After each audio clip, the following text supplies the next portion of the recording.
Hello YouTube. Allow me to introduce myself. I'm Quill, and you're watching the very first video of my channel.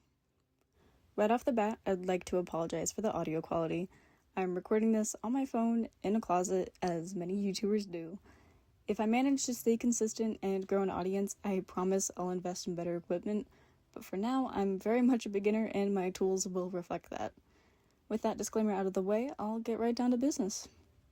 In this video, I'll be showing you how I made my YouTube Sona and the character sprites you see on screen now. This is actually the first installment of 7 videos where I make a new Sona every week. For those of you who aren't familiar, Sona is short for persona and is generally a character used to represent someone in a piece of media.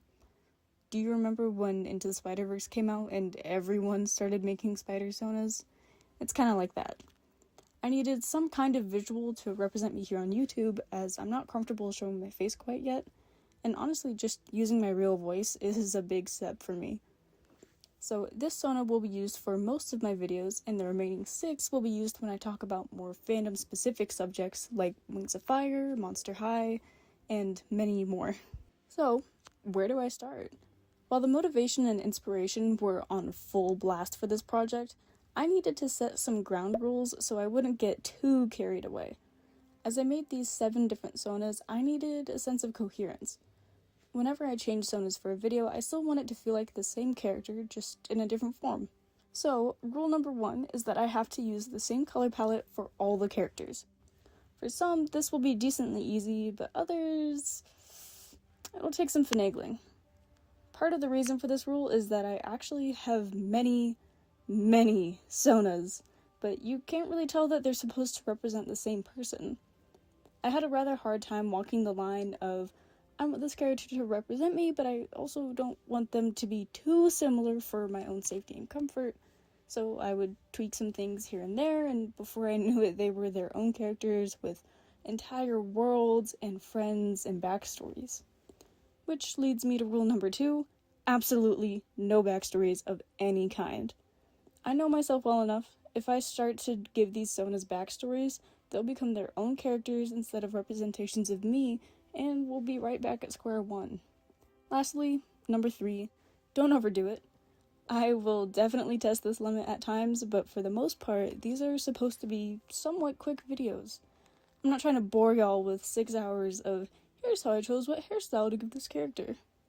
Don't get me wrong, I can really enjoy a 6-hour deep dive, but I also have a really busy life, and I can't be making that kind of video even twice a month. But with that out of the way, let me show you how I went from rules and boundless ideas to the Sona you've been watching yap this whole time.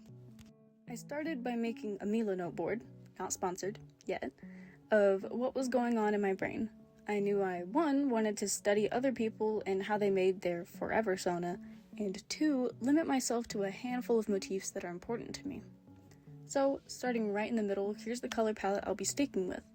I really love teal, and it accidentally became my signature color when I dyed my hair, and it never washed out or dulled after several months.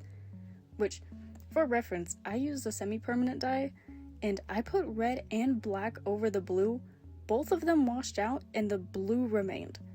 For those of you who don't dye your hair, this is not a common occurrence and is not supposed to happen. But it was a happy accident. I really love the teal on me, and red is my favorite color to pair with it, which is why it's in this color palette.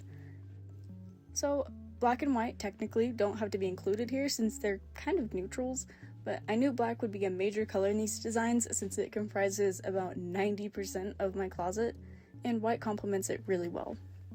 The purple shade might be a little hard to work in, but it is my favorite color and I wanted it there as an option. Gold is my preferred metal, and I thought it would look really striking against the black and white. I also worried that silver would kind of blend in with the black and white and go a little bit more monotone than I really wanted, so gold really was the right choice for this. Over to the left, you can see my outfit inspo. I wanted to go for a sort of formal but slightly relaxed look since I love dressing up, but it also becomes very overstimulating very quickly if I'm not careful. It also sort of reflects the kind of tone I want this channel to have. Somewhat formal, as I hope to eventually do this for a living, but also relaxed because we're just having fun for now. Another thing I really wanted to show off were tattoos. I recently started getting my sleeves done, and I plan on having a lot of tattoos. I thought about giving my Sona my actual sleeve motif, but I both thought it would be too busy, and I kind of wanted to separate it for my safety. So instead, I went with very flowy tattoos that resemble ink, since, my name is Quill. That's actually a motif I'd like to continue for most of my Sonas, being ink and stars. Honestly, I just like stars, but now that I'm writing this, I'm seeing the correlation with the phrase, "it's written in the stars," and I think that's really neat. Over to the right, we have more details for the Sona themselves, and not just their outfit. Call me cringe, call me emo, I really don't care. Every time I try to make a Sona, they always get devil horns, and fangs, and a tail. This time, I'm trying out a cow tail because I love cows, and I didn't feel like figuring out a devil tail or a cat tail right now. Above that, we have hair references. I'm currently trying to grow out some rat tail braids. I hate that name, so I'm just gonna keep calling them braids. So I'm giving those to my Sona for motivation because growing your hair out is so hard. I was a little indecisive on whether or not I wanted to go for longer hair that gets tied up or shorter, fluffier hair. I ultimately went with the shorter hair because it was a bit more masculine, and I really want to be perceived more masculinely. I'm a demi-boy, so I don't fully identify as a trans man, but I also don't fully identify as non-binary. But lately I've been getting misgendered a lot, which tends to steer me towards masculinity instead of androgyny. So that's going to be reflected in most of my Sonas. You'll also notice some art style references, mainly my favorite artist, Kaez, just Kaez for short. I'm trying to develop my style a little bit more, and using references is really helping. Speaking of which, let me show you the other artists and Sonas I took inspiration from. Here are the Sonas I referenced, mainly Inkyo and Pistachiomi. I loved their colors and outfits, and I really liked the fantasy elements from Snail Legs. I liked the simple-ish outfit and modernness of Rajaran's Sona. So sorry if I mispronounced that. Overall, very good designs and references. I really recommend checking them out. And, fun fact, most of these snippets are from their videos on how to make your own persona. Here are some of the expressions I anticipated having. Anger, excitement, sadness, the basics. I'll add more as I need them, but remembering rule number 3, I wanted to keep it limited to stop myself from getting too ambitious. Also, a major shout out to Solar Saber and Greaser Mutt for the character stills of Solar Sona. They've been a major inspiration and great reference. I also really liked these dynamic half-body poses I found. Unfortunately, I couldn't find all the artists, but Melon Soup is infamous among us artists for serving incredible pose references. So now that we have all this prep work done, let's get into the actual art. Starting off strong, I'm very close to breaking rule number 3. Here you'll see me draw 3 to 4 different versions of my Sona. I already had concept sketches done, so unfortunately there's not a whole lot of exploration in these speed paints. As I was working on those sketches though, I realized I would need a simpler version in case I do any animations or don't have the time to draw a whole new character sprite. Then in the middle we have the design I'll use for the sprites. It's a good bit more detailed, but still held back and refined. And all the way on the right, I decided to do an extra detailed version just for the fun of it. This is probably what I'll use for individual illustrations or offer for fan art, since I know some artists love more detailed designs. I was pleasantly surprised by how quickly this all came together. All of the inking was done within the first hour and a half.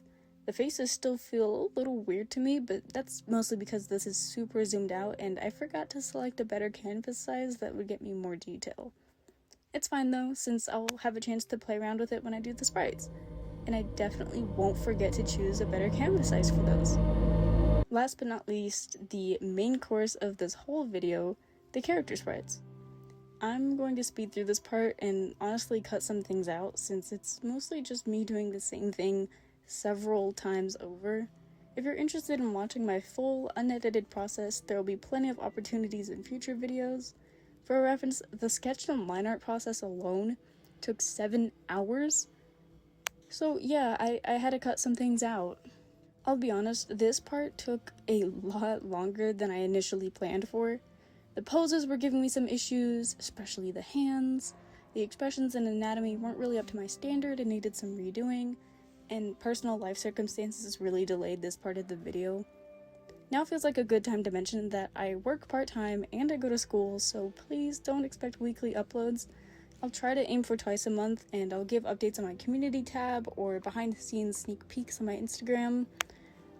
I also have an art Instagram if you'd like to see some of my recent drawings, but my entire portfolio is on Cara because of the whole Instagram promoting AI fiasco. All of these accounts will be linked in the description, and that's the end of the self-promo spiel.